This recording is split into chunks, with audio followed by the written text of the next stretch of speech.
আসসালামু আলাইকুম গাইস, সবাই কেমন আছো? আজকে তোমাদের সঙ্গে শেয়ার করব ঈদের সেকেন্ড ব্লগ। যেহেতু এবার ঈদ গ্রামেই করেছি, তাই এবার একটু ঘোরাঘুরি, একটু মাস্তি হবে। ডোর লক করে গাট্টি বস্তা নিয়ে চলে যাচ্ছি নানু বাড়িতে। গ্রামের রাস্তাগুলোর অবস্থা ভীষণ খারাপ। অটো দিয়ে লিটারেলি নাচতে নাচতে যাচ্ছিলাম। গ্রামের সিএনজি বা অটো দিয়ে ঘোরাঘুরি করতে কিন্তু বেশ ভালোই লাগে। আশেপাশে সুন্দর সুন্দর সিন দেখতে দেখতে নানুর বাসা চলে আসলাম। নানু বাড়ির দিকে ঢুকতে একটা সুন্দর দিঘি পড়ে। 3 থেকে 4 বছর পর নতুন বাড়িতে আসলাম নানুর। এসেই আগে নানুকে জড়িয়ে ধরলাম, তারপর চলে গেলাম বউকে খুঁজতে। বউ দেখি জামাইয়ের জন্য পিঠা বানাচ্ছিল, আর এইদিকে মামি আমাদেরকে লাঞ্চ করতে বসিয়ে দিল। লাঞ্চ শেষ করে ছাদে উঠেছিলাম আর দেখি যে মস্ত দানব একটা লাউ হয়েছে। পাশে একটু গাছপালা দেখছিলাম আর আমার কাজিনের সঙ্গে গল্প করছিলাম। অনেক বছর পর এসেছি, তাই একটু ঘুরে ঘুরে দেখছিলাম। মামার খামারের এদিকে এসেছি একটু দেখার জন্য। এত সুন্দর ধান ক্ষেত ছিল, ভাবলাম এখানে কয়েকটা ছবি আর ভিডিও করে নিই। মামার মুরগির খামারে আপাতত এখন কোনো মুরগি নেই। কাজিনের সঙ্গে হাঁটতে হাঁটতে দিঘির দিকে চলে গেলাম, বিকজ অফ ওখানে আমার অনেক ছোটবেলার স্মৃতি আছে। তারপর দেখি আমার কাজিন ভাইরাল কাশ্মীরি চুড়ি কিনেছে, ভাবলাম ওর থেকে একটু পরে ট্রাই করে দেখি কেমন লাগে। হয়ে আসলো আর আমরা ঘরে চলে এসেছি। এসে দেখি মামি আমাদেরকে অনেক রং বেরঙের রাস্তা দিয়েছে। তারপর শান্তিতে মজা একটা চা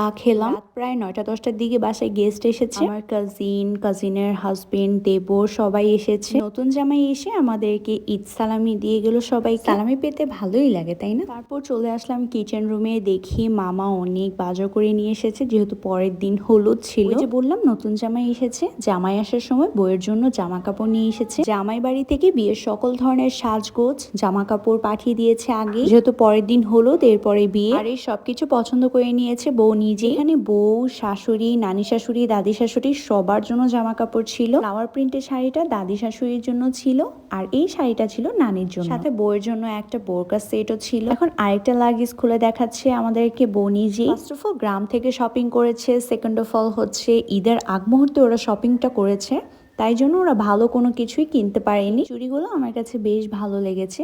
এই সব কিছু দেখতে দেখতে ডিনারের টাইম হয়ে গেছে। ডিনারে মামি রান্না করেছিল চিকেন, লাউ, মাছ ভুনা, ভর্তা, শাক। বেশ খাওয়া দাওয়া করে সবাই তো ঘুমিয়ে পড়েছে। আমরা কাজিনরা আর মামি জেগেছিল, যেহেতু সকালবেলা সবাইকে নাস্তা দিতে হবে, তাই মামি আগ থেকেই রুটি বানিয়ে রেখেছে। আমি এখানে জাস্ট ছেঁকে ছেঁকে উঠিয়ে রাখছিলাম। আজকে এই পর্যন্ত বিদায় নিচ্ছি। নেক্সট হলুদ ব্লগের জন্য ওয়েট করতে থাকো। Bye bye.